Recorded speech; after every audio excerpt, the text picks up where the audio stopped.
Bangladesh school psychology সোসাইটির পক্ষ থেকে আপনাদের সবাইকে স্বাগতম জানাই। আমরা করোনা পরিস্থিতির মধ্যে দিয়ে যাচ্ছি এবং গত সপ্তাহে আমরা বাংলাদেশ স্কুল সাইকোলজি সোসাইটির পক্ষ থেকে একটি সেশন করেছিলাম। সেখানে আপনাদের কমেন্ট এবং আপনাদের রিকোয়েস্ট অনুযায়ী আমরা ধারাবাহিকভাবে বাংলাদেশ স্কুল সাইকোলজি সোসাইটির পক্ষ থেকে আমরা পরিকল্পনা করেছি প্রতি সপ্তাহে একটা প্রোগ্রাম করব। এই ধারাবাহিকতায় আজকে আমরা প্রোগ্রাম রেখেছি, যার নাম হচ্ছে ওভারকামিং ট্রমাটিক এক্সপেরিয়েন্স। আমরা আজকাল সবাই যে ধরনের ট্রমার মধ্যে দিয়ে যাচ্ছি, আমরা একটি সাইকোলজিক্যাল ডিসকাশন করব যাতে করে আমরা এগুলোকে ওভারকাম করতে পারি। আমাদের আজকে যিনি আলোচনা করবেন আমাদের সঙ্গে দুইজন গেস্ট আছেন। একজন বাংলাদেশের সাইকোলজি প্রেক্ষাপটে খুবই পরিচিত মুখ, ডক্টর লিপি গ্লোরিয়া রোজারিও, যিনি হিলিং হার্ট কাউন্সিলিং ইউনিটের পরিচালক এবং বাংলাদেশ স্কুল সাইকোলজি সোসাইটির associate member. Good evening sister. Good evening. আরেকজন আমাদের আছেন যিনি আমাদের স্কুল সাইকোলজি সোসাইটির লাইভ মেম্বার, আমাদের ফাহিম ফেরদৌস চয়ন, যিনি ব্র্যাকে দীর্ঘদিন কাজ করেছেন এবং এখন তিনি international centre for migration policy ডেভেলপমেন্টের একজন কাউন্সিলর হিসেবে কাজ করছেন। Hello Fahim. Hello everyone, welcome to our live show. Thank you. তো আমরা আর কথা না বাড়িয়ে আমরা চলে যাই। প্রথমে আমি জানতে চাবো যে এই সময়ে আমরা কি ধরনের ট্রমার সম্মুখীন হচ্ছি। এটা জানার আগে আমরা জানতে চাবো আসলে ট্রমা বলতে আমরা কি বুঝি। আমি রিকোয়েস্ট করছি ডক্টর লিপি গ্লোরিয়া রোজারিও যদি কিছু বলেন। হ্যাঁ, অবশ্যই। ট্রমা বলতে আসলে যেটা বুঝি সেটা হচ্ছে যে কোনো কঠিন পরিস্থিতিতে যখন কোনো ব্যক্তি তার মধ্য থেকে যে দক্ষতা ওই কঠিন পরিস্থিতি সামাল দেওয়ার জন্য সেটা যখন তার মধ্যে সে খুঁজে পায় না এবং সে বিভিন্ন উপসর্গের মধ্য দিয়ে তার এই সিমটমগুলা, তার মানে হচ্ছে তার ভালনারেবল সিচুয়েশনটা সে প্রকাশ করে, তখনই সেটা একটা ট্রমাটিক এক্সপেরিয়েন্স। তার মানে হচ্ছে যখন সে অভিজ্ঞতা করছে কোন একটা কঠিন চ্যালেঞ্জ, তখন তার মধ্যে শারীরিক, মানসিক, আবেগিক কিছু পরিবর্তন দেখা দেয় এবং এই প্রত্যেকটা পরিবর্তনই আসলে হচ্ছে নেতিবাচক। তাদের মধ্যে যথেষ্ট রিসোর্স থাকে না এই পরিস্থিতি মোকাবেলা করার জন্য। যেমন আমরা এখন সবাই কোভিড-19 সিচুয়েশনের মধ্যে যাচ্ছি, যেটা দেখা যাচ্ছে মাঝে মাঝে আমার কাছে ফোন আসে যে আমি তো ঘুমোতে পারছি না। আমি যখন ঘুমাই স্বপ্নে দেখি কবর, মানুষ বের হয়ে আসছে। স্বপ্ন দেখছি আমার পরিবারের একজন সদস্য কোভিড-19 আক্রান্ত। এইভাবে বিভিন্ন ধরনের দুঃস্বপ্ন দেখে, ভিতরে একটা আতঙ্ক থাকে। তারপর হচ্ছে যেমন ঘেমে যায় এবং তার প্রায় হতাশা লাগে এবং উদ্বিগ্নতা লাগে। তাহলে এই সমস্ত উপসর্গের মধ্য দিয়ে আমরা বুঝতে পারি যে ব্যক্তিটা ট্রমাটাইজড। জি, আপনাকে ধন্যবাদ যে আপনি যেটা বললেন। আমি সুযোগ দিতে চাই ফাহিম ফেরদৌস চয়ন, যদি আপনি কিছু যোগ করতে চান এর সঙ্গে। আচ্ছা, ধন্যবাদ জেমস ভাইকে। আমি সিস্টারের সাথে সম্পূর্ণভাবে একমত। সাধারণত দেখা যায় যে কোনো ব্যক্তি যখন কোনো একটা মানবসৃষ্ট বা প্রাকৃতিক কোনো দুর্যোগের ভিতর দিয়ে যাওয়ার পরে একটা সাময়িক এবং অনেক সময় দীর্ঘস্থায়ী হতে পারে একটা মানসিক সমস্যার সম্মুখীন হয় বিভিন্ন ধরনের, সেক্ষেত্রে সে স্বাভাবিক জীবনযাপন করতে সাধারণত তার সমস্যা তৈরি হয়। সেখানে বিভিন্ন ধরনের উপসর্গ দেখা যায়। সে সাধারণত আগে যেভাবে নর্মালি লাইফ লিড করতো, দেখা যেত স্বাভাবিক যে কাজকর্মগুলো থাকে বা জীবনযাপন যেভাবে পরিচালনা করতো তা করতে সে অসমর্থ হয়। সেক্ষেত্রে সাধারণত ট্রমাটাইজ সিচুয়েশন থেকে এগুলো আসলে ট্রিগার করে। ওই সময় দেখা যায় সে সাধারণত নিজেকে সবার কাছ থেকে সরিয়ে নিতে পারে। অনেক সময় দেখা যায় যে সে যে ঘটনার কারণে বা যে একটা শব্দ কারণে তাকে ট্রিগার করতে পারে। সিস্টার অলরেডি বলে ফেলছেন আসলে এগুলোই, সো নতুন করে অ্যাড করা আসলে কিছুই নেই। তো আসলে ট্রমাটা মেইনলি দেখা যায় যে একটা অনেক ধরনের আমি যদি বলতে পারি যে এখানে একটা অনেক ধরনের এক্সপিরিয়েন্স আছে, যেখানে সিভিয়ার কিছু সাইকোলজিক্যাল ডিস্ট্রেস দেখা যায়। আর অনেক সময় দেখা যায় যে কিছু লাইফ থ্রেটিং ইভেন্টের কারণে অনেক সময় বিভিন্ন ট্রেবল সিচুয়েশন আমরা পার করতে হয়, যেমন এখন বর্তমানে corona virus, Nobel corona virus চলতেছে। এখানে আমাদের ইমোশনাল ক্ষেত্রে কিছু ডিস্টার্বেন্স তৈরি হয়, এবং সেই সাথে আমাদের কিছু অস্থিরতা, মানসিক অস্থিরতা দেখা দিতে পারে, অনেক সময় রাগ দেখা দিতে পারে, অনেক সময় ডিনায়ালটা তৈরি হয়, অনেক সময় আবার দেখা যায় যে কিছু মানুষের মধ্যে আবার গিল্টনেস বা রিজিস্ট্রেশনটাও চলে আসে। এইটুকুই। ফাইন ফেরদৌস বলছিলেন, কিছু ট্রিগারের কথা বলছিলেন। সিস্টার গ্লোরিয়া, আপনার কাছে জানতে চাই যে এই সময়ে আসলে বর্তমান করোনা পিরিয়ডে কোন কোন বিষয়গুলো ট্রিগার করতে পারে, আপনার কি মনে হয় ডক্টর লিপি গ্লোরিয়া রোজারে?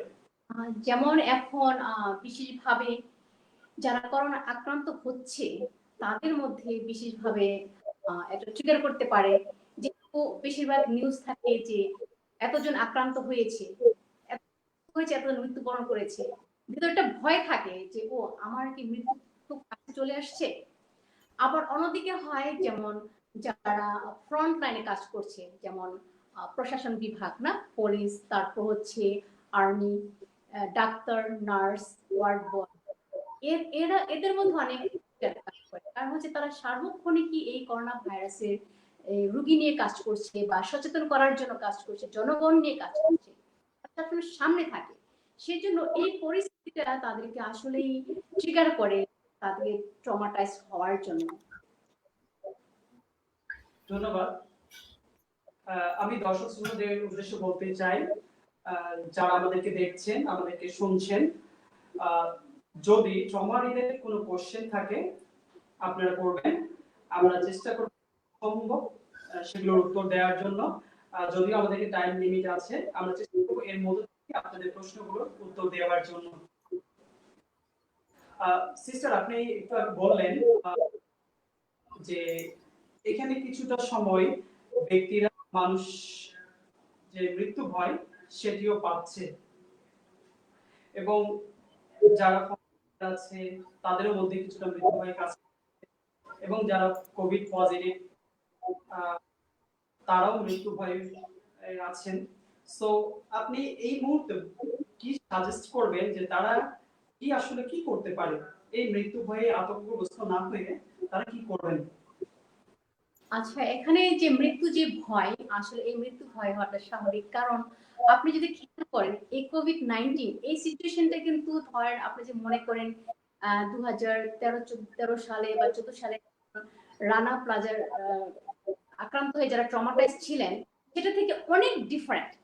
কারণ ওই সময় যারাই আক্রান্ত ছিল বা যারা ক্ষতিগ্রস্ত ছিল এবং এই ক্ষতিগ্রস্তদের যারা সেবা দিয়েছেন, তখন তাদের মধ্যে কোনো ধরনের ভয় ছিল না যে তারা বাসায় কোনো রোগ নিয়ে আসবেন। কিন্তু এই পরিস্থিতিতে সবচেয়ে বড় ভয় হচ্ছে ওনারা সেবা দিচ্ছেন, জনগণের স্বার্থে কাজ করছেন, কিন্তু ভিতরে একটা ভয়, ও আমি কি আমার এই রোগটা সন্তানের জন্য কি আমি রোগটি বহন করে নিয়ে যাচ্ছি, আমার জামা কাপড় হোক, হাঁচি কাশি বা যে কোনো ভাবে নিয়ে যাচ্ছি কিনা। এই যে একটা আতঙ্ক, এই আতঙ্কটা শুধু নিজের জন্যই না, এটা পরিবারের জন্য, এবং সেখানে একটা মৃত্যু ভয় কাজ। তাহলে এই ভয় থেকে বের হওয়ার জন্য যে বলবো যে আসলে এখানে আত্মবিশ্বাস অনেক গুরুত্বপূর্ণ, এবং এই আত্মবিশ্বাসী হওয়ার জন্য আমরা পারিবারিক যে সাপোর্ট, আমরা যারা কাছে আছি, আত্মীয় স্বজন, বন্ধু বান্ধব, আমরা তাদেরকে তাদের সাথে থাকতে পারি, তাদের কথা শুনতে পারি, তারা কি ভয়ের মধ্যে দিয়ে যাচ্ছে। বিশেষ করে যদি আমরা তাদেরকে লিসেনিং করি, তাদের ভিতরে কি আসছে, কি কষ্ট, কি সমস্যা, কি আতঙ্ক, সেটা যদি আমরা মনোযোগ সহকারে শুনি এবং যদি কোনো ধরনের সাজেশন না দিই, বাট মনোযোগ শুনি তাদের কথাটা, এটা সবচেয়ে বড় থেরাপি তাদের জন্য। এর পরবর্তীতে যেটা আছে, যে সাপোর্ট গুলা আমরা সাপোর্ট করতে পারি, তাদেরকে বলতে পারি যে আত্মবিশ্বাস হও, আমরা তোমাদের সাথে সুস্থ হবে, অনেকে আছে সুস্থ হচ্ছে, তুমিও সুস্থ হবে, মনে সাহস যোগা দিতে পারি। ধন্যবাদ সিস্টার গ্লোরিয়া, যে আপনি যেটা বললেন যে যারা মৃত্যু ভয় এ আতঙ্কগ্রস্ত আছে, তাদেরকে আমরা তাদের কথা শুনতে পারি, আর তাদেরকে আমরা মেন্টালি সাপোর্ট দিতে পারি, তাদের সেলফ কনফিডেন্স করার জন্য আমরা তাদেরকে উৎসাহিত করতে পারি, আমরা ফ্যামিলিগতভাবে সাপোর্ট দিতে পারি, এর সঙ্গে ফাহিম সাহেব যদি কিছু যোগ করতে চান, ফাহিম যারা জি। মৃত্যু ভয় আছেন তাদের সঙ্গে কিছু যোগ করতে চান।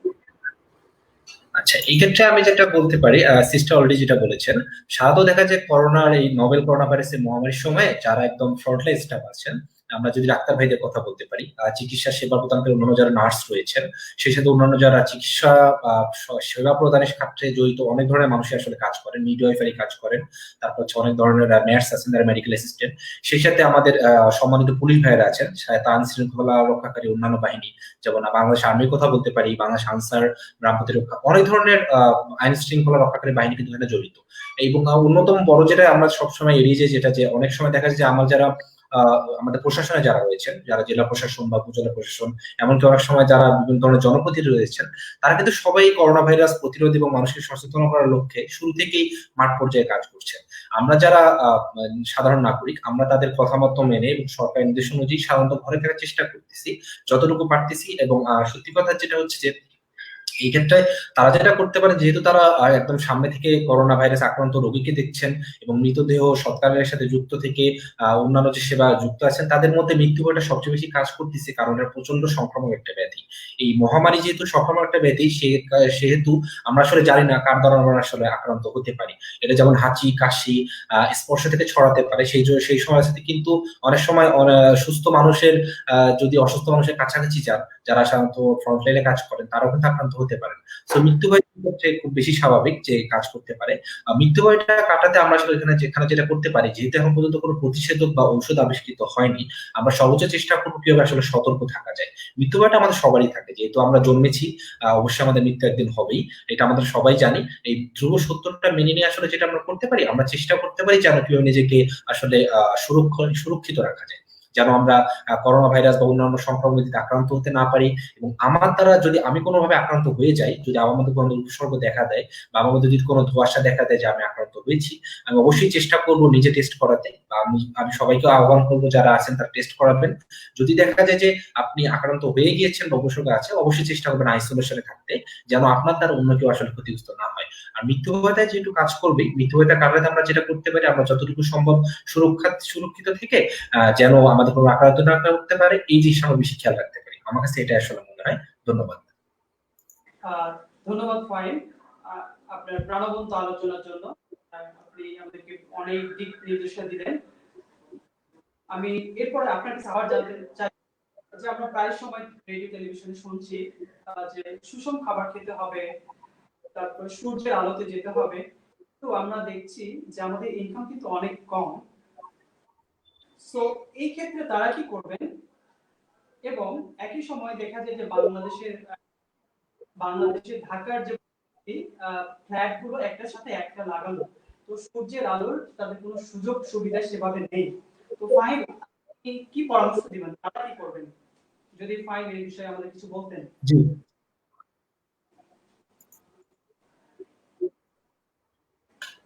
আচ্ছা, অনেক ধন্যবাদ আবারও জেমস ভাইকে।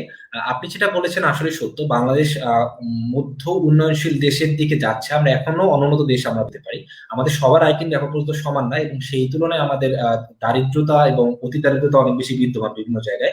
সেটা ঢাকা শহর যেমন রাজধানীতেও রয়েছে, সেই সাথে বাংলাদেশের ছড়িয়ে ছিটিয়ে 64 জেলা থেকে শুরু করে বিভিন্ন প্রত্যন্ত জায়গাতে শুরু করে বিভিন্ন উপজেলা পর্যায়ে রয়েছে। তো আপনি যেটা বললেন ভিটামিন মানে সুষম খাবার বা ভিটামিন যুক্ত খাবার বা ভিটামিন সি যুক্ত খাবার, আমরা যেটাই বলি না কেন, এক্ষেত্রে আসলে আমরা একটা খেয়াল করতে পারি, আমরা দীর্ঘদিন ধরে কিন্তু সাধারণত দেখা যায় যে বিভিন্ন ধরনের শাকসবজি যেগুলো খুব সহজলভ্য, যেগুলো আমরা বাড়িতেই সাধারণত অনেক সময় আমরা চাষাবাদ করতে পারি, খুব সহজ কিছু শাকসবজি থাকে, যেগুলো খেলেই কিন্তু আমাদের অনেক ধরনের আমাদের যে দৈনন্দিন যে শারীরিক যে কি বলবো প্রোটিন বলেন, আমিষ বলেন, শর্করা বা অন্যান্য যে খাদ্য উপাদান গুলো আছে, সেগুলো কিন্তু পূরণ হয়ে যায়। আমরা চেষ্টা করবো যত স্বল্প, যেহেতু আমরা স্বল্প আয়ের অনেক ধরনের মানুষ আছি, যারা রিক্সাওয়ালা আছেন, দৈনন্দিন যারা দিনমজুর হিসেবে কাজ করেন, বা অন্যান্য যারা ছোটখাটো পেশা বা দৈনন্দিন দিন আনে দিন খায় আমরা যাদেরকে বলতে পারি, তারা যেটা করতে পারেন, সরকার বিভিন্ন ত্রাণের কার্যক্রম বর্তমানে চালু রয়েছে। আপনি বাংলাদেশে একটা সরকারি হেল্পলাইন রয়েছে 333, ইংলিশে যেটা 333, এই নাম্বারে কল করলে সাথে যদি কেউ যদি খাবারের অভাবে থাকেন, তারা কিন্তু অবশ্যই এই নাম্বারে ফোন দিলে তারা নিকটস্থ যে কোনো জনপ্রতিনিধি, উপজেলা প্রশাসন বা জেলা প্রশাসন সমস্যা তারা কিন্তু খাবারটা পৌঁছে দিবে। এবং আমি যতটুকু জানি এবং যতটুকু এখন পর্যন্ত অবজার্ভ করেছি, যে সরকার চেষ্টা করেছেন যে খাবারের সাথে দৈনন্দিন যেমন চাল, ডাল, অন্যান্য বিভিন্ন শাকসবজি দেওয়ার সাথে সাথে অতি দ্রুত খুব রিসেন্টলি একটা প্রজ্ঞাপন জারি হয়েছে যে সেই সাথে কিছু ফলমূলও যেন দেওয়া হয়। যেমন আমি গত সপ্তাহে সম্ভবত খেয়াল করেছি, যেহেতু এখন আমাদের মৌসুমী ফলের সময়, আমরা এখন প্রচুর আম, কাঁঠাল এবং লিচু পাবো। তো সরকার একটা প্রজ্ঞাপন জারি করেছে যেন এই ত্রাণের সাথে সাথে, সাধারণত এটা জেলা প্রশাসন থেকে দেয়া হয়, তারা যেন বিভিন্ন আম, লিচু বা অন্যান্য যদি যেন মৌসুমী ফলমূল বা যদি কোনো আঞ্চলিক কোনো ফল পাওয়া যায় সেগুলো যেন দেওয়া হয়, যেন যারা প্রান্তিক ও পর্যায়ে রয়েছেন, যারা সাধারণত এই পুষ্টিহীনতায় ভোগেন, তারা যেন সঠিকভাবে এই পুষ্টিগুলো পেয়ে থাকেন এবং এই করোনা মহাভাইরাস থেকে রক্ষা পেতে যতটুকু সম্ভব আসলে শারীরিকভাবে আমরা যেটা ইমিউনি সিস্টেম বলি, প্রতিরোধ ক্ষমতা যেন গড়ে তোলা যায়। তো আমি আসলে যতটুকু এটাই জানি। আপনাকে অনেক ধন্যবাদ, এটা খুব রিলেভেন্ট একটা কোশ্চেন। আমি এর সাথে আরো বেশি যোগ করতে চাই যে আমরা প্রচুর বেশি পরিমাণ যদি পানি খেতে পারি, আমাদের শরীরের ইমিউনি সিস্টেম কিন্তু অটোমেটিক ভালো হতে পারে। কারণ পানি একটা প্রাকৃতিক উপাদান এবং আমাদের অন্যান্য যে আদর্শ খাবার রয়েছে, যেমন আমরা ডিম খেতে পারি। ডিম এখন পর্যন্ত আমি যতটুকু জানি সবার কাছে খুব হাতের নাগালে রয়েছে।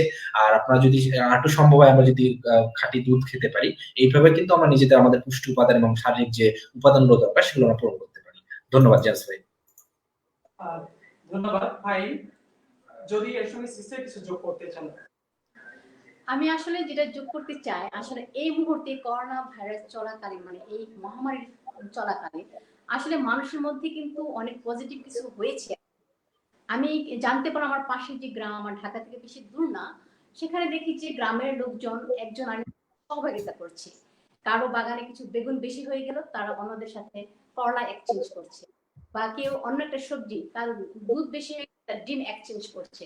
সে আগের দিনে যখন আমাদের টাকার মুদ্রার প্রচলন ছিল না, যেভাবে ট্রেড করা হতো, এখনো দেখছি মানুষ আবার সেখানে ফিরে যাচ্ছে।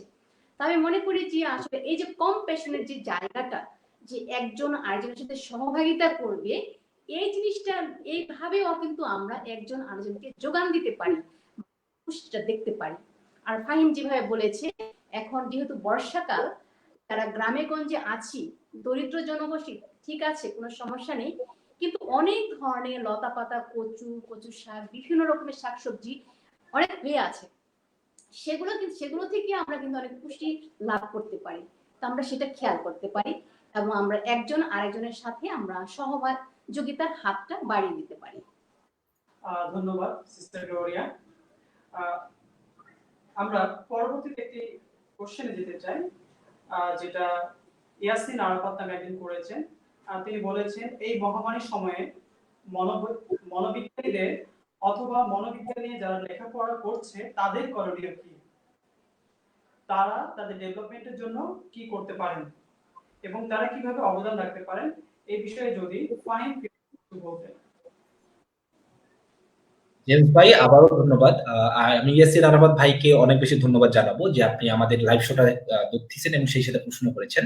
আমাদের আসলে যেটা বলছেন, মনোবিজ্ঞানের একজন শিক্ষার্থী হিসেবে আমি অনেক যেটা বলতে পারি, আমরা বাংলাদেশ স্কুল সাইকোলজি সোসাইটি থেকে একটি অনলাইন কাউন্সেলিং এবং অনলাইন সাইকোলজিক্যাল সেবা প্রদানের ব্যবস্থা চালু করেছি, যেটা আমাদের বাংলাদেশ স্কুল সাইকোলজি সোসাইটির যে এক্সিকিউটিভ কমিটি রয়েছে, তার পিছনে যারা রয়েছেন আমাদের বিভিন্ন সম্মানিত শিক্ষক শিক্ষিকা মন্ডলী, তাদের প্রাণান্ত চেষ্টা এবং তার সাথে কিছু আমাদের সাবেক এবং বর্তমান শিক্ষার্থী রয়েছেন, তাদের প্রাণান্ত চেষ্টা আমরা একটা অনলাইন কাউন্সিলিং সেবা চালু করেছি। এই বাংলাদেশ স্কুল সাইকোলজি সোসাইটি পেজে আমাদের একটা মেসেঞ্জার রয়েছে, সেখানে নক করলে একটা সুন্দর একটা ছোট্ট ফর্ম পূরণের মাধ্যমে আমরা কিন্তু যে কোনো বয়সে যে কোনো কাউকে এই ধরনের সেবা প্রদান করে থাকতেছি। তো আমি ইয়াসিন আরাফাত ভাইকে বলবো, যেহেতু আপনি যদি মনোবিজ্ঞানের শিক্ষার্থী হন বা যদি নাও হয়ে থাকেন, যেটা আপনি করতে পারেন, আপনি কোনো ধরনের একটা মানুষকে যদি আপনি যেহেতু ফেসবুক আছে, এখন ফেসবুক অনেক বেশি জনপ্রিয়, আপনি এই প্ল্যাটফর্মটা ইউজ করতে পারেন। আপনি এখানে যেটা করতে পারেন যে আপনি একটা ওপেন পোস্ট দিতে পারেন যে যারা যে কোনো ধরনের মানসিক দ্বিধা বা মানসিক অস্থিরতা বা মানসিক চাপে ভুগছেন বা কোনো ধরনের মানসিক সমস্যার শিকার হচ্ছেন, তারা অবশ্যই আমার সাথে যোগাযোগ করবেন। আমি আমার স্বীয় যতটুকু জ্ঞান আছে, আমার যতটুকু জানাশোনা আছে, আমি চেষ্টা করবো আপনাকে সাপোর্ট দেওয়ার জন্য। এরপর যদি এর বেশি কোনো সাপোর্ট দরকার পড়ে, যদি সাইকোলজির কোনো ধরনের হেল্প বা কোনো ধরনের সাপোর্ট আপনার দরকার পড়ে, আপনি অবশ্যই আমাদের বিশেষজ্ঞ কিছু যেমন আমরা বাংলাদেশ স্কুল সাইকোলজি সোসাইটির কথা বলতে পারি, বাংলাদেশ ক্লিনিক্যাল সাইকোলজি সোসাইটি রয়েছেন, তারাও এই ধরনের সেবা প্রদান করছেন। তো আপনি আস্তে করে কিন্তু আমাদের রেফারও করে দিতে পারেন। আপনি যদি আপনি চিন্তা করেন যে আমরা সবাই কিন্তু সবকিছুর জন্য আসলে কোয়ালিফাই থাকি না, কেউ হয়তো কোনো একটা স্পেশাল জিনিস নিয়ে আসলে স্পেশালিস্ট থাকি, যেমন অনেকে ট্রমা নিয়ে কাজ করেন, অনেকে এসি সার্ভাইস নিয়ে কাজ করেন, অনেকে হয়তো ডিস্ট্রেস নিয়ে কাজ করেন, অনেকে স্ট্রেস নিয়ে কাজ করেন, আবার অনেকে হচ্ছে প্যারেন্টাল ইস্যু নিয়ে কাজ করেন, অনেকে চাইল্ড হেলথ, অনেকে অ্যাডোলেসেন্ট মেন্টাল হেলথ। এক একজন আসলে আমরা এক একজন স্পেশালিস্ট। তো আপনি যে বিষয়ে আসলে কাজ করতে চান আপনি পোস্টটা ওইভাবেই দিবেন যে আপনি এইভাবে কাজ করতে চান। এছাড়া আপনি যেটা করতে পারেন, বাংলাদেশের অনলাইনে কিছু কোর্স পাওয়া যায় যেগুলোতে আপনি যেটা সাইকোলজি স্কিল বাড়াতে পারেন, যেটা অনেক ধরনের হতে, যেমন সাইকোলজি ফার্স্ট এইড হইতে পারে, সাইকোলজি সোশ্যাল সাপোর্ট হইতে পারে, বা অন্যান্য যে কোনো কোর্স হইতে পারে, এগুলো আপনি করতে পারেন। এছাড়া যেটা আমরা করতে পারি, বই পড়ার কোনো আসলে শেষ নাই।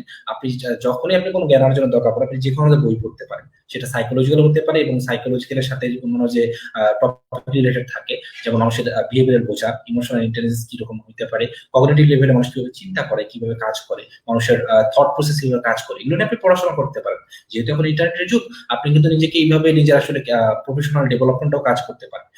তখন দেখা যাবে যে আপনি যখন এইভাবে নিজেকে এনগেজ রাখবেন, এইভাবে কিন্তু আপনার একটা বড় সুযোগ থাকবে এই ডিস্টেন্সের সময়, যেহেতু এটা একটা প্যান্ডেমিক, অনেক মানুষ আসলে প্রচন্ড অস্থিরতায় ভুগতেছেন, মানসিক চাপের ভিতরে দিয়ে যাচ্ছেন, আপনি কিন্তু তাদেরকে সেবা করতে পারেন। আসলে আমরা যেটা করতেছি, আমরা বাংলাদেশ স্কুল সেক্টর সোসাইটি থেকে এটাই চেষ্টা করতেছি যে ন্যূনতম মানুষের কথাটা তো শোনা, অনেকে থাকে, অনেক সময় থাকে কি অনেকের কথা শোনার সময় থাকে না। দেখা গেল এই লকডাউনের কারণে অনেকে হচ্ছে একা পড়ে গিয়েছেন, কোনো জায়গায় একা আবদ্ধ হয়ে পড়েছে, তার ফ্যামিলি থেকে দূরে আছেন, তার পরিবার পরিজন থেকে দূরে আছেন, তার আত্মীয় স্বজন থেকে দূরে আছেন। তার মনে কিন্তু এরকম মৃত্যু ভয়, তারপর বিভিন্ন ধরনের ট্রমাটিক সিচুয়েশন, তার মধ্যে বিভিন্ন ডিস্ট্রেস এবং অ্যাঙ্গার, অনেক সময় অ্যাংজাইটি কাজ করতে পারে। তো আপনি কিন্তু এদের সাথে কথা বলে, তাদের কথা শুনে, তাদেরকে যতটুকু ভাবে এমপ্যাথেটিক লিসেনিং এ করে, তাদের বিভিন্ন সাইকোসোশিয়াল সাপোর্ট দিয়ে এবং যতটুকু পারা যায় তাদেরকে যতটুকু সম্ভব তাদের যে ওই মানসিক শান্তিটা এনে দেওয়া, যে হ্যাঁ আপনি একা না, আমরা আপনার সাথেই আছি, এটা কিন্তু আমরা সাইকোলজি স্টুডেন্টরা করতে পারি। জি, ধন্যবাদ। ধন্যবাদ ফাইন, অনেক ইনফরমেটিভ একটা আলোচনা করলেন। এরপর আমি জানতে চাই, ফাইন যেরকম করে বলছিলেন যে ট্রমার ফলে অনেক নেগেটিভ ইমোশনস তৈরি হয় এবং মানুষের অনেক আচরণের পরিবর্তন হয়। আমি জানতে চাই সিস্টার গ্লোরিয়ার কাছে, এই আচরণ এবং ইমোশনস গুলো কি কি, আসলে এই ট্রমার কারণে কি ধরনের পরিবর্তন মানুষের মধ্যে আসে? এই ট্রমার কারণে যে সমস্ত ইমোশন পরিবর্তন হয়, অনেকগুলো ইমোশন আসতে পারে। যেমন একটা হচ্ছে যে রাগ, তারপর হচ্ছে দুঃখ, তারপর হচ্ছে হতাশা, তারপর হচ্ছে গ্রিফ, তারপর হচ্ছে যেমন ডিস্ট্রেস, হাই স্ট্রেস, বিভিন্ন ধরনের প্রবলেম হতে পারে। এবং এগুলো থেকে বের হওয়ার জন্য আমরা যেটা করতে পারি, আসলে বিভিন্ন, আমি আগের একটা ভিডিওতে বলেছিলাম যে শ্বাস প্রশ্বাস নেওয়াটা আসলে এটা কিন্তু গুরুত্বপূর্ণ। এই যে করোনার কারণে কিন্তু আসলে শ্বাস প্রশ্বাস সেটা সমস্যা হয়, সেটা আমরা জানি, ভেন্টিলেটরের প্রয়োজন হয়।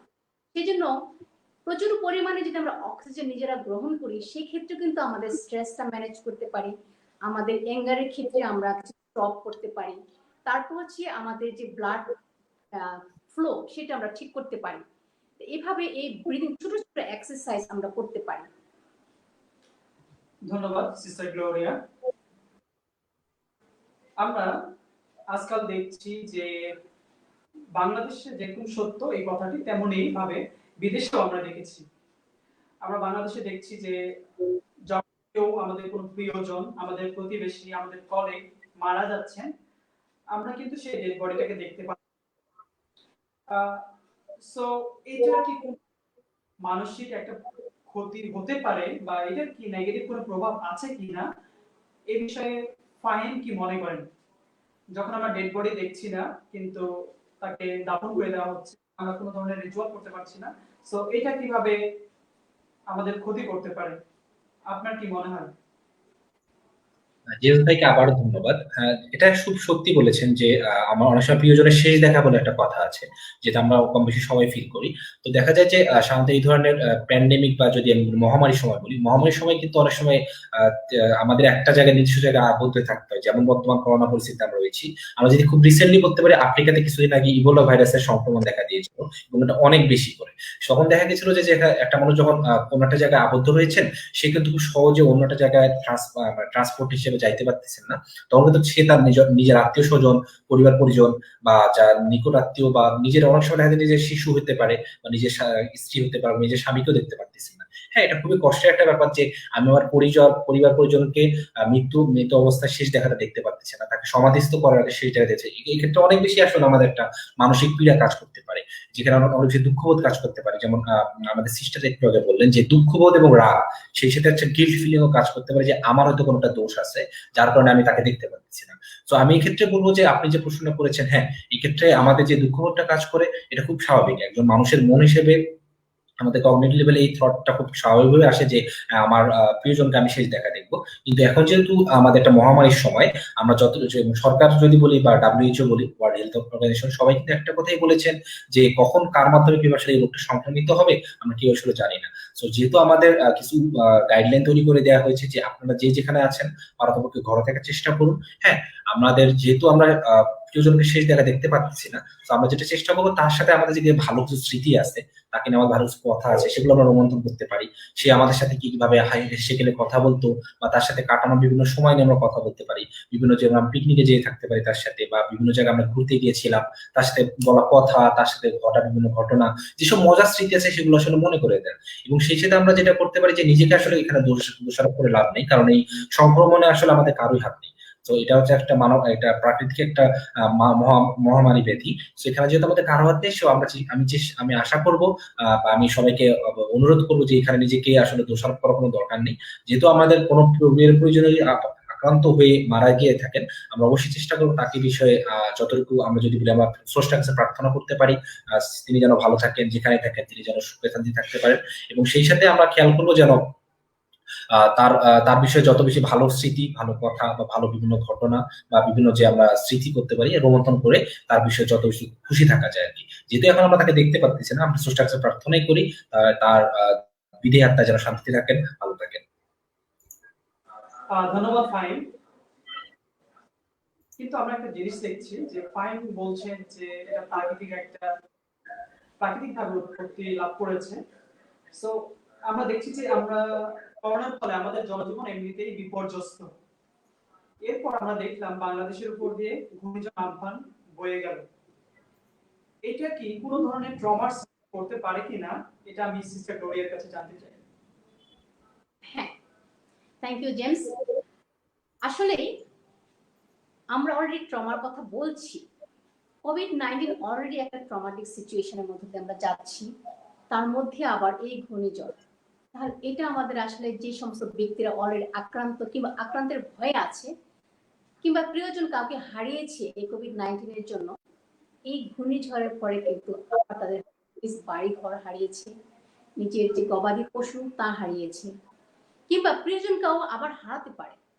সেক্ষেত্রে তাদের অনেক আর্থিক ক্ষতিও হয়েছে। তারা মানে পুরোটাই সত্যি হারানোর মধ্য দিয়ে, হারানোর ব্যথা। তাহলে তাদের মধ্যে যে ট্রমাটা সৃষ্টি হতে পারে সেটা আসলে খুবই একটা জটিল ট্রমা, যেটাকে আমরা সাইকোলজির ভাষা বলি কমপ্লেক্স ট্রমা। এই ট্রমা থেকে বের হওয়াটা অনেক কঠিন। এখন তবে যদি ট্রমাটাইজড হয়, কিছু মানুষ আছে যারা বলা হয় পোস্ট ট্রমাটিক স্ট্রেস ডিসঅর্ডার, মানে সংক্ষেপে যেটা পিটিএসডি ডেভেলপ করে। তবে অনেক ব্যক্তির মধ্যে এতই রেজিলিয়েন্সি ক্ষমতা আছে যে তারা উঠে দাঁড়াতে পারে। এটা আসলে সৃষ্টিকর্তার একটা বিশেষ আশীর্বাদ যে আমাদের বাংলাদেশের মানুষ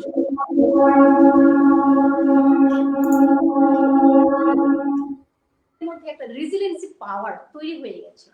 তাই আমরা যেন তবুও যেন আমাদের রেজিলিয়েন্সি পাওয়ারটা ব্যবহার করি, এবং যে ক্ষেত্রে আমরা এই কমপ্লেক্স ট্রমা থেকে নিজে নিজে বের হয়ে আসতে পারবো না, সেক্ষেত্রে অবশ্যই আমরা মনোবিজ্ঞানের দ্বারস্থ হতে পারি। এখন এই কোভিড-19 অনেকেই ফ্রি সার্ভিস দিচ্ছেন। তো সেক্ষেত্রে যারা এই ঘূর্ণিঝড় আম্ফানে ক্ষতিগ্রস্ত হয়েছেন, বিপর্যস্ত হয়েছেন, তাদের যদি কোনোভাবে অনলাইন কোনো এনজিওর মধ্য দিয়ে তাদেরকে রিচ করতে পারে, সেটা খুব ভালো হবে, যেন তারা এই ট্রমাটিক এক্সপিরিয়েন্স থেকে বা কমপ্লেক্স ট্রমা থেকে বের হয়ে আসতে পারে।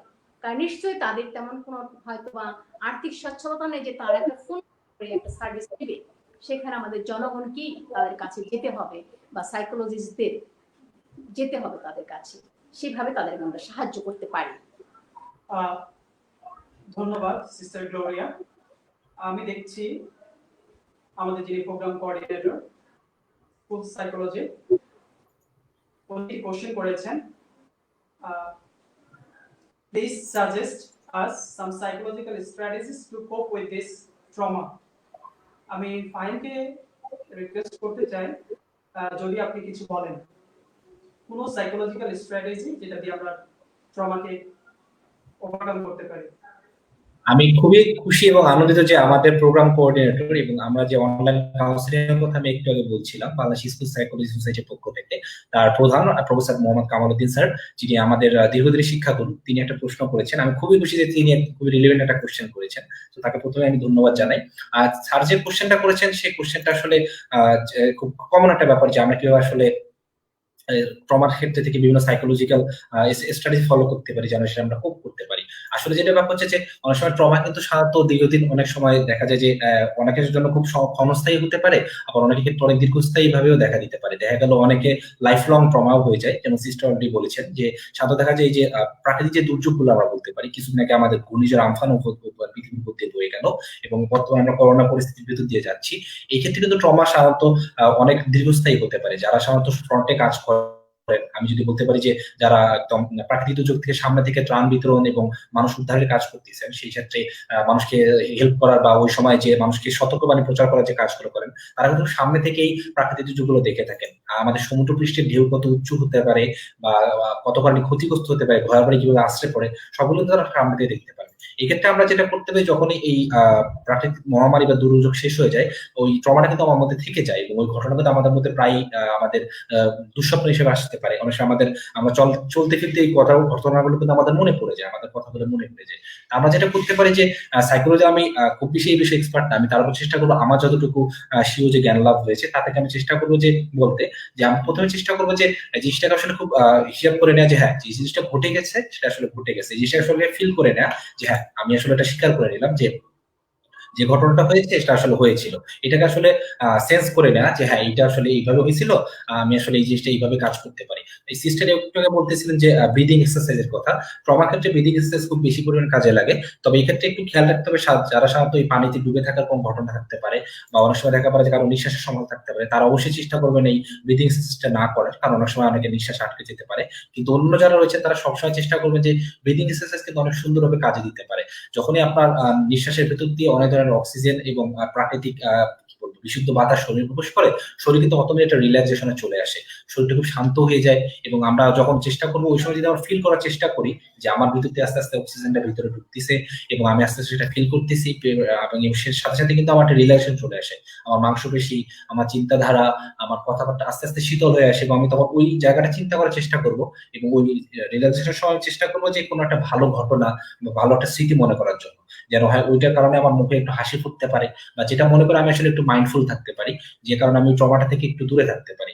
এবং যে দ্বিতীয় যেটা করতে পারি, মাইন্ডফুল থাকার সময় আমরা চেষ্টা করব যে ট্রমা থেকে হিল করার জন্য অবশ্যই আমরা একসেপ্ট করে নেবো যে আসলে আমাদের কি হয়েছিল, আমার মধ্যে দিয়ে কি আসলে অনুভূতি হচ্ছে, যে রাগ, যে দুঃখ, যে কষ্ট, যে গ্লানি বলতে পারি বা নিজেকে যে দোষারোপ করা, সবকিছু আসলে কিন্তু হয়ে গেছে। তো এটা যখন এটা হবে আমরা চেষ্টা করবো সেটা আসলে নিজেকে কি বলবো একসেপ্ট করে না যে হ্যাঁ, আমি এটা হয়েছে, কিন্তু আসলে যেটা এখানে আমার কিছু করার ছিল না, সাথে সাথে এই জিনিসটা একসেপ্ট করে না যে এখানে আমার কিছু করার ছিল না আসলে।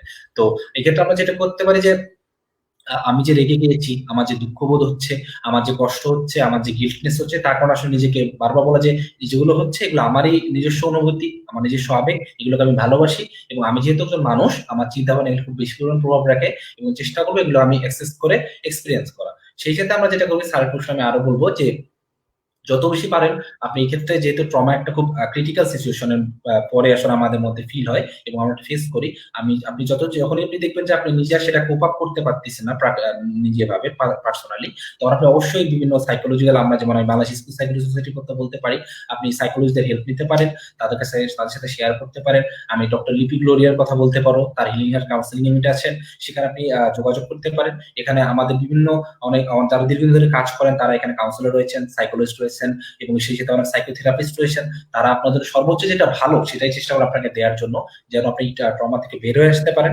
এছাড়াও আপনি যেটা করতে পারেন যে আপনি চেষ্টা করবেন, যেহেতু এটা আপনার এই ক্ষেত্রে আপনার কিছু করার নেই এবং আপনি এখান থেকে আস্তে আস্তে বের হয়ে আসার চেষ্টা করবেন, যতবার আসলে বের হয়ে যাওয়া যায়। এই ক্ষেত্রে আপনি নিজের ভালো লাগার কাজগুলো করতে পারেন এবং ওই ট্রমার সিচুয়েশনটা আসলে ফেস করতে হবে এবং ওই ট্রমার সিচুয়েশনটা আপনাকে বুঝতে হবে যে হ্যাঁ, যেটা আসলে হয়ে গেছে আসলে এরকম ছিল, ওখানে আমার কিছু করার ছিল না। আমি যদি ঘূর্ণিঝড়ের কথা বলতে পারি, এটা একটা প্রাকৃতিক দুর্যোগ যেখানে আমাদের মানুষের আসলে কোনো হাতই নেই, একমাত্র স্রষ্টারই এটা একমাত্র, তার মধ্যে আসলে একটা কন্ট্রোল পাওয়ার থাকে। তো আমরা চেষ্টা করবো নিজেকে এই দুঃখবোধ থেকে বের করে আনা, এবং স্যারের প্রশ্নের উত্তর আমি যথাযথভাবে দেওয়ার চেষ্টা করছি। আমি জানি না স্যার, তারপরেও যদি আর কোনো কোশ্চেন থাকে আপনি অবশ্যই করবেন, আমরা চেষ্টা করবো যত ধরনের প্রশ্নের উত্তর দেওয়া যায়। জি, ধন্যবাদ জেমস ভাই। জি, ধন্যবাদ ফাহিম। আমি একই কোশ্চেন সিস্টারের কাছে করতে চাই যে ট্রমা থেকে সাধারণ মানুষ সুস্থ হওয়ার জন্য আর কি কি ধরনের কাজ করতে পারে, সিস্টার গ্লোরিয়া। ওকে, আসলে আমি শিশুদের নিয়ে দু একটা কথা বলতে চাই, যেহেতু আমি স্কুল সাইকোলজির জন্য কথা বলছি। শিশুরা যখন ট্রমাটাইজড হয়, ছোট শিশু প্রাইমারি স্কুলে পড়ে, সেই শিশুদের ক্ষেত্রে আমরা একটা ট্যাকটিক বলতে পারি যে ডিস্ট্রাকশন মেথড। যখন এই শিশুরা দেখছে প্রায়ই যে সব যারা বড় তারা অনেক টেন্স থাকছে, হাত বারবার ধুচ্ছে বা সবসময় নেগেটিভ কথা বলছে, তখন আমরা শিশুদেরকে কিছু ডিস্ট্রাকশন মেথড ব্যবহার করে তাদেরকে সেফ রাখতে পারি। একটা হচ্ছে এটা, যেমন উল্টো দিকে কাউন্ট করতে পারি একটা স্ট্র্যাটেজি। ধরেন যে 1 থেকে 100 পর্যন্ত সংখ্যা, এখানে আমরা 100, 99, 98, 97, 96 এইভাবে শিশুদেরকে আমরা গুনতে দিতে পারি। তার যদি এই 1 থেকে 100 খুব ছোট সংখ্যা হয়ে যায়, আমরা বড় করে দিতে পারি, যেমন 1000 থেকে 20000, 20000, 1999 এইভাবে আমরা কাউন্ট করতে দিতে পারি। তাহলে কি হয়, তাদের মাইন্ডটা শুধু এই ট্রমাটিক চিন্তা ভাবনায় না থেকে তারা ডিস্ট্রাক্টেড হইতে পারে। এই কাউন্টিং একটা মেথড হতে পারে। আরেকটা মেথড হইতে পারে যেমন কোনো কিছু লেখা, ধরেন এখানে আমরা লিখছি যে স্কুল, SCHOLL, তাহলে আমরা উল্টো দিকে LL এইভাবে আমরা পিছন দিকে এই সংখ্যাটা লিখতে পারি। এটা একটা ডিস্ট্রাকশন মেথড। 3 নম্বর স্ট্র্যাটেজি যেটা বলতে পারি সেটা হচ্ছে, যেমন এই সময়ে আমরা মাইন্ডফুলি খেতে পারি। শিশুরা চকলেট খেতে পছন্দ করে, বা এখন সুন্দর সুস্বাদু ফল পাওয়া যাচ্ছে, প্রাথমিক পর্যায়ে কিছু আম আসছে এখন না, আম, লিচু। তাহলে এই যখন ধরে লিচু যদি খায়, তাহলে পঞ্চ ইন্দ্রিয় যেটা ব্যবহার করে। পঞ্চ ইন্দ্রিয় হচ্ছে যেমন চোখ, যখন আমি দেখবো লিচুটা কেমন, এটা কি সাইজটা কেমন, কালারটা কেমন, এটা কি খসখসে নাকি মসৃণ, সেটা আমরা ফিল করব। তারপর হচ্ছে যখন আমরা খুলবো, খোসা খুলবো, তখন যে গন্ধটা মুখে যখন দেই, টেস্ট। এইভাবে আমরা পঞ্চ ইন্দ্রিয় ব্যবহার করে আমরা মাইন্ডফুলি এই ফল খেতে পারি বা যে কোনো আহার আমরা খেতে পারি। শিশুদের ক্ষেত্রে এটা ব্যবহার করতে পারি, বড়দের ক্ষেত্রে আমরা এটা করতে পারি, যেটা বলে মাইন্ডফুল ইটিং। আরেকটা আমরা করতে পারি যে প্রতিদিনকার জীবনে আমাদেরকে অবশ্যই গোসল করতে হয়, দাঁত ব্রাশ করতে হয়। এই দাঁত ব্রাশের কাজ বা গোসলের কাজটাও আমরা মাইন্ডফুলি করতে পারি। যে যখন আপনি গোসল করবেন, তখনও আপনি হয়তো পঞ্চ ইন্দ্রিয় ব্যবহার করতে পারবেন না, কারণ সেখানে সাবান খাওয়া যাবে না, তাহলে কিন্তু গন্ধটা পাচ্ছেন। তাহলে আপনি পানি গায়ে পড়ছে, শব্দ হচ্ছে, আপনি সাবান গায়ে মাখছেন, গন্ধ পাচ্ছেন, বডি ফিল করছেন। এইভাবে যদি মাইন্ডফুলি কাজগুলো করেন, তাহলে কিন্তু আপনার সারাক্ষণ এই করোনা নিয়ে দুশ্চিন্তা হবে না, ট্রমা নিয়ে দুশ্চিন্তা হবে না, যে আপনি কেউ পরিবারে আক্রান্ত হবে এই উদ্বিগ্নতা আপনি থাকবেন না। আরেকটা শিশুদের জন্য আরেকটা কাজ করতে পারি, যেমন একদম ছোট শিশু যখন ঘুমে থেকে ওঠে বা ঘুমোতে যায়, সেখানে সেই যে ফিল করা, যে বিছানাটা ফিল করা, ধরা, স্পর্শ করা, বালিশটা কতটুকু নরম, বা মা বা বাবার কুলে যখন যায় হাত করা, সেখানে কিভাবে সফটনেস ফিল করা, এইভাবে আমরা মাইন্ডফুলি কাজগুলো করতে পারি। তাহলে এই কাজগুলো আমরা শিশুদের ক্ষেত্রে করতে পারি, বড়দের ক্ষেত্রে করতে পারি।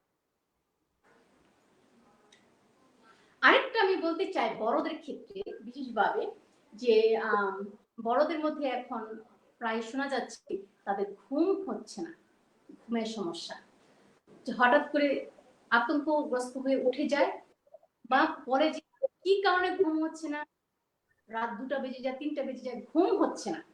সেক্ষেত্রে আমরা ঘুমের যে হাইজিন, যেটা আমরা মেনে নিতে পারি, যেমন প্রতিদিন ঘুম আসুক আর না আসুক একই টাইমে বিছানায় যাওয়া, তারপর হচ্ছে ঘুমে যাওয়ার আগে যার গোসল করার অভ্যাস আছে সে গোসল করতে পারে।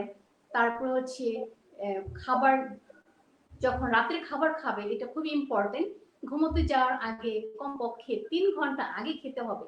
লাস্ট মোমেন্টে খেয়ে বিছানায় যাওয়া যাবে না, সেখান থেকে ঘুমের সমস্যা হবে। এই সমস্ত স্ট্র্যাটেজিগুলো আমরা ব্যবহার করতে পারি যেন আমরা ভালোভাবে ঘুমাতে পারি। এবং লাস্ট টাইম সেশনও ঘুম নিয়ে অনেক কথা হয়েছে, সেটা আমরা ভিডিওটা যদি কেউ চাই সেটা আমরা দেখতে পারি। ধন্যবাদ। ধন্যবাদ সিস্টার গ্লোরিয়া, অনেক ইন্টারেস্টিং এবং অনেক খুবই ক্রিয়েটিভ কতগুলো টেকনিক বলেছেন, যাতে করে আমরা যেমন করে শিশুদের কন্ট্রোল করতে পারে, তাদের ট্রমা যেটা সেটা যাতে তারা ওভারকাম করতে পারে, সেজন্য কতগুলো টেকনিক আছে। এরপরে আমি ফাইন ফেরদৌসের কাছে জানতে চাই, একজন দর্শক আমাদেরকে কোশ্চেন করেছেন, তিনি জানতে চান যে এই মহামারী করোনার মাঝে আমাদের মানসিক চাপ অনেক পড়তে পারে, এতে আমাদের করণীয় কি? যদি ফাইন ফেরদৌস চয়ন যদি এ বিষয়ে কিছু বলতেন। ধন্যবাদ। যিনি কমেন্ট করেছেন তাকে আবারও ধন্যবাদ জানাই, কারণ এই করোনার মহামারীর সময় যেহেতু আমাদের স্বাভাবিক জীবনযাত্রা অনেক বেশি ব্যাহত হচ্ছে, আমরা যারা স্কুলে যেতে পারতেছি না, আমরা যারা কলেজের স্টুডেন্ট তারা কলেজে যেতে পারতেছি না, আমরা যারা বিশ্ববিদ্যালয়ের স্টুডেন্ট তারা আমরা বিশ্ববিদ্যালয়ে যেতে পারতেছি না, বন্ধুদের সাথে আড্ডা দেওয়া হচ্ছে না। আমি যদি একজন চাকরিজীবী হয়ে থাকি, তারা সাধারণত চাকরিতে অফিসে যেতে পারতেছেন না, তার কলিগের সাথে কথা বলা হচ্ছে না, আমাদের সোশ্যাল যে ইন্টারাকশনটা সেটা পুরোপুরি আসলে বন্ধ। এবং সেই সাথে আমরা খুব বেশি বলতে গেলে অনেক আমরা চার দেয়ালের মাঝে বন্দী হয়ে আছি। সাধারণত দেখা যায় খুব বেশি জরুরি কাজ না আমরা কিন্তু বাইরে বের হচ্ছি না। তো এই ক্ষেত্রে মানসিক চাপ, মানসিক অস্থিরতা খুব বেশি পরিমাণে দেখা দিচ্ছে। এবং আমি গতকালও একটা জার্নাল পড়তেছিলাম, যেটা আমেরিকান সাইকোলজিক্যাল অ্যাসোসিয়েশন এপিএ থেকে প্রকাশিত একটা ইয়েতে দেখা যাচ্ছে যে বর্তমানে মানুষের মধ্যে স্ট্রেস, অ্যাংজাইটি এবং অনেকের মধ্যে ডিপ্রেশন, লং টার্ম ডিপ্রেশন একটা তার একটা আশঙ্কা করছেন যেটা হতে পারে। তো এটা আমি যেটা বলতে পারি যে আপনি জেমস ভাই যে কোশ্চেনটা করেছেন, হ্যাঁ মানসিক চাপ আমাদের সবারই কম বেশি দেখা দেয়। সেটা অনেক সময় নর্মাল লাইফে হতে পারে, এখন যেহেতু একটা মহামারীর সময় এখন আরো বেশি দেখা দিচ্ছে। এক্ষেত্রে আমরা মানসিক চাপ রক্ষাতে আমরা প্রথমে যেটা করতে পারি, যেহেতু করোনা একটা মহামারী আকারে দেখা দিয়েছে এবং সব গায়ে ছড়িয়ে পড়ছে, এবং এই প্রতিদিন আমরা যখন ফেসবুকে, আমরা নিউজ পেপারে, আমরা যখন নিউজ পোর্টালে এই নিউজগুলো পড়তেছি, যখন আমরা একটা মৃত্যু সংবাদ বা কত বেশি মানুষ আক্রান্ত হলো এবং বিশ্বে কত বেশি মানুষ মারা গেল, তা দেখে কিন্তু আমাদের এই ভয়াবহটা আমরা চোখের সামনে দেখতে পাচ্ছি। এটা কিন্তু আমাদের মনের মধ্যে অনেক নেগেটিভ একটা চাপ তৈরি করে। তো আমি প্রথমে আহ্বান করবো যে যেহেতু দিনে একটা আপনি যে অবশ্যই খবর দেখবেন, অবশ্যই খবর করবেন, কিন্তু আপনি যদি ঘন্টায় ঘন্টায় এই নিয়মিত নেগেটিভ নিউজ গুলো দেখতে থাকেন, সেটা কিন্তু আপনার মধ্যে অনেক বেশি মানসিক চাপ তৈরি করতে পারে। তো আমি প্রথমে আপনাদেরকে অনুরোধ করবো যে যত সম্ভব কম আসলে এই মানসিক এই করোনার কি বলে মৃত্যু সংবাদ বা যে কত মানুষ আক্রান্ত হলো এইসব থেকে দূরে থাকার চেষ্টা করবেন।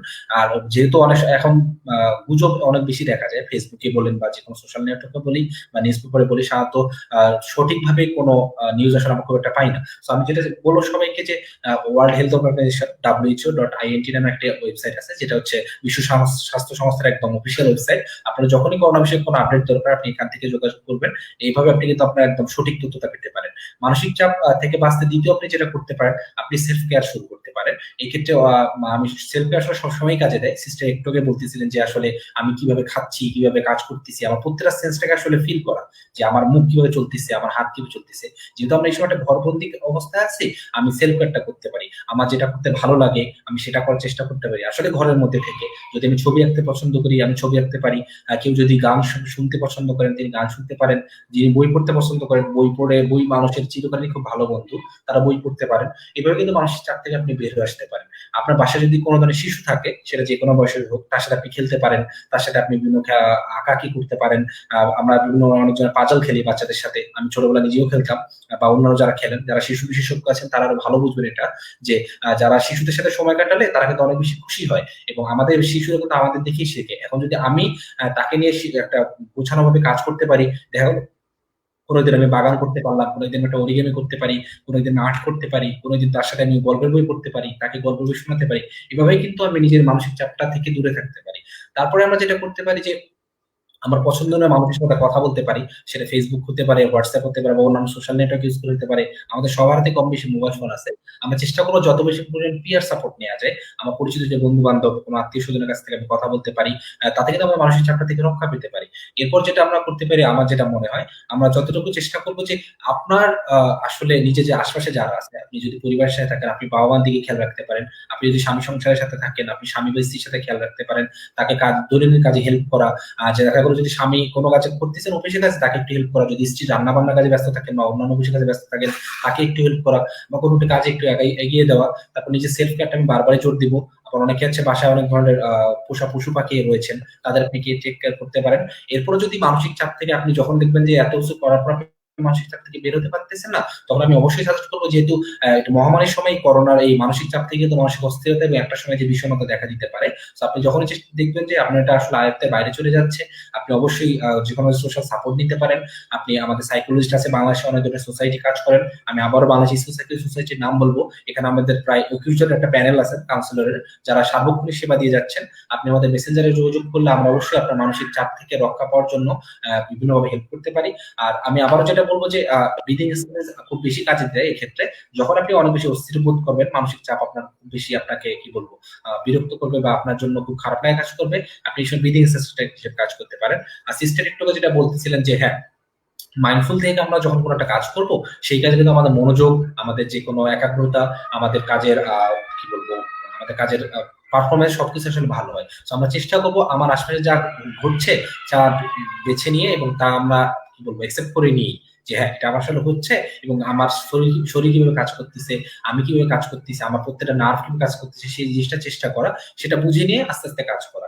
আর লাস্ট বাট লস্ট আরো অনেক আসলে উপায় আছে, কিন্তু আমি শর্ট করে যেটা বলবো যে মানসিক চাপ থেকে রক্ষা করার সবচেয়ে ভালো যেটা ব্যাপার হচ্ছে, এইসব আপনাকে মনে রাখতে হবে, যেহেতু এটা করোনার মহামারী, আপনার আসলে এই ক্ষেত্রে নিজেকে সুরক্ষা করাটা হচ্ছে সবচেয়ে বড় উপায় মানসিক চাপ থেকে রক্ষা করার। যে আমি যদি বেঁচে থাকি, আমার জন্য আসলে ভবিষ্যতে আরো অনেক কিছু করার আছে, তো আমরা একটা প্ল্যান করে রাখতে পারি যে করোনার মহামারী যদি শেষ হয়ে যায়, তখন আমি আস্তে আস্তে এই কাজগুলো করতে পারবো। এইভাবে কিন্তু আপনি মানসিক চাপ থেকে আসলে রক্ষা পেতে পারেন। জি, ধন্যবাদ। ধন্যবাদ ফাইন ফেরদৌস চয়ন তার ইফেক্টিভ আলোচনার জন্য। যিনি কোশ্চেন করেছিলেন তিনি অবশ্যই এতে উপকৃত হবেন। আমি একটু ভিন্ন কোশ্চেন করে, যেহেতু আমাদের মোটামুটি সময় শেষ হয়ে এসেছে, আমি একটি মাত্র ভিন্ন কোশ্চেন করে আজকে আমাদের প্রোগ্রামটি শেষ করব। আমি প্রথমেই জানতে চাইবো সিস্টার গ্লোরিয়ার কাছে যে করোনা থেকে ভালো থাকার জন্য সাধারণ মানুষ আর কি কি করতে পারে, আপনার কি মত, আপনি কি মনে করেন? আসলে এখন যেহেতু প্রায় প্রত্যেকেই ঘরে আছি, আজকে যেটা নিউজ দেখলাম মাত্র 25% ব্যক্তি এখন অফিসে জয়েন করে কাজ করতে পারছে, বাকি সবাই আমরা ঘরে আছি। তাহলে যাদের একটুখানি জমি জমা আছে বা ছাদের ছোট্ট একটু জায়গা আছে, একটা টব আছে, আমরা গাছপালা লাগাতে পারি এখনো পর্যন্ত, যেহেতু বর্ষাকাল। তারপর যে গাছপালার যত্ন নিতে পারি, কারণ পরিবেশ যদি আমরা ভালো রাখতে পারি, তাহলে অবশ্যই পরিবেশও আমাদেরকে দান করবে। যেমন আমরা খুব সুন্দর, এখন যেহেতু বর্ষাকাল প্লাস তেমন ঢাকা শহরে তেমন যানবাহন চলছে না, কিংবা পুরো বাংলাদেশে চলছে না, এখন কিন্তু আমরা প্রকৃতি খুব সুন্দর শ্বাস প্রশ্বাস নিতে পারি। আমরা এই শ্বাস প্রশ্বাস গ্রহণ করতে পারি, জানালা দিয়ে একটু বাইরে তাকাতে পারি, গাছপালা দেখতে পারি, গাছের যত্ন নিতে পারি। এভাবে আমরা একটুখানি নিজেদেরকে পরিবেশের সাথে একটু সম্পর্কযুক্ত করতে পারি। ধন্যবাদ সিস্টার গ্লোরিয়া। আমি একই কোশ্চেন আমাদের ফাইন পেজেস চয়নকে করতে চাই। যদি আপনি কিছু বলেন মোটা দাগে, এই সময় করোনা থেকে বাঁচার জন্য মানুষ কি করতে পারে, ফাইন পেজেস চয়ন। জি, ধন্যবাদ দেব ভাই। আমরা যেহেতু সিস্টার অলরেডি বলে ফেলছেন যে আমরা আসলে আমাদের আশেপাশের প্রাকৃতিক পরিবেশটা খুব ভালোভাবে অবলোকন করলে আমাদের মনের মধ্যে কিন্তু অটোমেটিক একটা শান্তি বিরাজ করে। আমি যখনই আমাদের, এবং এটা অফিসিয়ালি প্রমাণিত যে যখন আপনি সবুজ কোনো একটা গাছের দিকে বা পাতার দিকে চেয়ে থাকবেন, আপনার মনের মধ্যে একটা শান্তি ভাব কাজ করে। এই জন্য সাধারণত দেখা যায় যে আমরা যখন প্রকৃতির কাছাকাছি যাই, আমাদের মন কিন্তু অনেক বেশি শান্ত থাকে। তো যেহেতু এখন মহামারীর সময়, আমরা চেষ্টা করবো যতটুকু মানে যে কোনো উপায় আসলে ভালো থাকার। তো প্রথমে আমরা যেটা চিন্তা করবো যে এই সময় আপনার যে মানসিক অস্থিরতা এবং ভয় কাজ করবে, সেটা হলো খুব নর্মাল একটা রিয়াকশন। পৃথিবীর প্রত্যেকটা মানুষেরই যে কোনো ধরনের অস্বাভাবিক পরিবেশে সাধারণত ভয় কাজ করে বা অনেক বেশি অস্থিরতা কাজ করে এবং মানসিক চাপ কাজ করে। তো প্রথমে আপনাকে একসেপ্ট করে নিতে হবে যে সেটা খুব রিয়াল এবং নর্মাল একটা রিলেশন। এবং অবশ্যই আপনি এই ক্ষেত্রে চেষ্টা করবেন যে আপনার যেহেতু মানসিক চাপের ভিতর দিয়ে আছে, ভালো থাকার জন্য আপনি চেষ্টা করুন যে আপনার আশপাশে কি ঘটছে এগুলো আসলে খুব ভালো করে খেয়াল করা। আপনি খেয়াল করে দেখতে পারেন যে আপনার বাগানে কোন গাছটা ফুল ফুটেছে, কিভাবে ফুল ফোটে, বা আপনি খেয়াল করতে পারেন যে আপনার বই যেগুলো আছে সেগুলোতে আমি ইন্টারেস্টিং কোনো টপিক খুঁজে পেতে পারেন। আমি আরো যেটা বলতে পারবো যে এই ক্ষেত্রে যেহেতু আমাদের অনলাইনের যুগ, আমরা কিন্তু অনলাইনে অনেক ধরনের কাজ করতে পারি। যেহেতু আপনি যদি নিজের প্রফেশনাল ডেভেলপের কথা বলেন, আপনার যদি ক্যারিয়ার ডেভেলপের কথা বলেন, বা আপনি যদি শিক্ষার্থী হিসেবে শিখতেও চান, সেজন্য তো অনেক ধরনের কোর্স এবং অনেক ধরনের ই লার্নিং প্ল্যাটফর্ম আছে যেগুলোতে আপনি শিখতে পারেন। নিজেকে আসলে ব্যস্ত রাখা এই সময় আসলে সবচেয়ে ভালো উপায় নিজেকে ভালো রাখার। আপনি যে এই সময় অন্য কোনো কাজে নিজেকে এনগেজ রাখেন, সেক্ষেত্রে আপনি দেখবেন যে কোনো ধরনের মানসিক চাপ অস্থিরতা থেকে আপনি দূরে আছেন। হ্যাঁ, যেহেতু করোনা মহামারীর সময় আমাদের সামাজিক জীবনযাত্রা ব্যাহত হচ্ছে, আমরা যারা সবসময় বাইরে যাই, বন্ধুদের সাথে আড্ডা দেই বা ঘুরি, সেটা যেহেতু ব্যাহত হচ্ছে, তো আমি চেষ্টা করবো অন্য কোনো কাজে নিজেকে ব্যস্ত রেখে যেন নিজেকে কিভাবে ভালো রাখা যায় সেই উপায়টা বের করা। সেটা যে কোনো মানুষের ক্ষেত্রে যে কোনো ভাবে হতে পারে। যে যেটা করতে আসলে ভালো লাগে, যে যেটা করে নিজেকে আসলে ভালো লাগাতে পারে, সে চেষ্টা করবে সেই জিনিসটা কাজ করার। এবং সর্বশেষে আমি যেটা বলতে পারি যে এই ক্ষেত্রে আপনার যে ফ্রি রিসোর্স গুলো আছে আপনার আশপাশে, যেগুলো নিয়ে আপনি যে কোনো আমাদের কাজ করতে পারেন, সেগুলো নিয়ে আপনি ফ্রি রিসোর্স অনুযায়ী সেগুলো কোনো অ্যাডভান্টেজ নিয়ে সেগুলো আপনি বিভিন্ন জিনিস তৈরি করতে পারেন। আমি ইউটিউবে প্রায় হচ্ছে 5 মিনিটস এখন একটা পেজ আছে, এবং ওদের অনেক ধরনের ভিডিও দেখি যে তারা খুব স্বল্প এবং খুব কম ব্যয়ে বিভিন্ন জিনিসপত্র তৈরি করে থাকেন, যেগুলো রিউজ করা যায়। এই ধরনের জিনিস কিন্তু আপনি করতে পারেন। এবং আরেকটা জিনিস সেটা আমার কাছে যেটা লাস্ট মনে হয়, যে এই ক্ষেত্রে আপনি নিজেকে শান্ত চেষ্টা করবেন যে মানুষকে কিভাবে হেল্প করা যায়। যেহেতু বাংলাদেশ একটি দরিদ্র দেশ, এই ক্ষেত্রে আপনার আশপাশে কিন্তু অনেক মানুষই আছেন যারা কিন্তু ঠিকমতো খেতে পারতেছেন না, যেহেতু তাদের আয় রোজগার বন্ধ।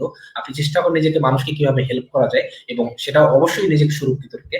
তাতে কিন্তু আপনার মানুষের মনের মধ্যে একটা শান্তি কাজ করে। আমরা সবসময় জানি যে যে দেয় সে কিন্তু সবসময় নিজে খুব ভালো ফিল করে। তো আপনি যদি এই সময় নিজেকে অন্য কাজে ব্যস্ত রাখতে পারেন, আমি আশা করি আপনি অবশ্যই ভালো থাকবেন। তারপর যদি আপনার কোনো ধরনের সাইকোলজিক্যাল সাপোর্ট অবশ্যই দরকার পড়ে, আমি আবার বাংলাদেশ স্কুল সাইকোলজির কথা বলবো। আমাদের ডক্টর লিপি গ্লোরিয়া রড্রিগেজ রয়েছেন, তার হিলিং হার্ট কাউন্সিলিং সেন্টার রয়েছেন, এবং আমরা পার্সোনালি যারা আপনারা আমাদের শুনছেন, তারা আমাদের সাথে যোগাযোগ করতে পারেন। আমরা চেষ্টা করব আপনার নাম পরিচয় গোপন রেখে, যেটা আমাদের আসলে সাইকোলজি কর্তব্য, যত ধরনের সাইকোলজিক্যাল সাপোর্ট দেওয়া যায় এবং আপনাকে হেল্প করা যায়। জি, ধন্যবাদ জেল ভাই। আহ, আমরা এখানে সময়ের স্বল্পতার কারণে এখানেই শেষ করছি। আমি ধন্যবাদ জানাতে চাই হিলিং হার্ট কাউন্সিলিং ইউনিটের মাননীয় পরিচালক ডক্টর লিপি গ্লোরিয়া রোজারিও, যে আপনি আপনার মূল্যবান সময় আমাদের দিয়েছেন। এবং আমি ধন্যবাদ জানাতে চাই international centre for migration policy ডেভেলপমেন্টের মাইগ্রেশন কাউন্সিলর ফাইন ফেরদৌস চয়ন, যিনি তার মূল্যবান সময় দিয়ে আমাদেরকে সাহায্য করেছেন। এবং আমি সর্বশেষ ধন্যবাদ জানাতে চাই আমাদের বাংলাদেশ স্কুল সাইকোলজি সোসাইটির মাননীয় যিনি কনভেনর সাহেব, যিনি আমাদের ডক্টর কামাল উদ্দিন স্যার, যিনি আমাদেরকে সবসময় পিছন থেকে উৎসাহ দিয়ে, উদ্দীপনা দিয়ে আমাদেরকে এই করোনার কালে মানব সেবায় আমাদের সুযোগ করে দিয়েছেন। আমি সেজন্য ওনাকে কৃতজ্ঞতা এবং ধন্যবাদ জানিয়ে, এবং যারা আমাদেরকে শুনেছেন, আমাদের দেখেছেন, আমি সকলকে ধন্যবাদ জানিয়ে আমি শেষ করতে চাই। শুভরাত্রি। শুভরাত্রি।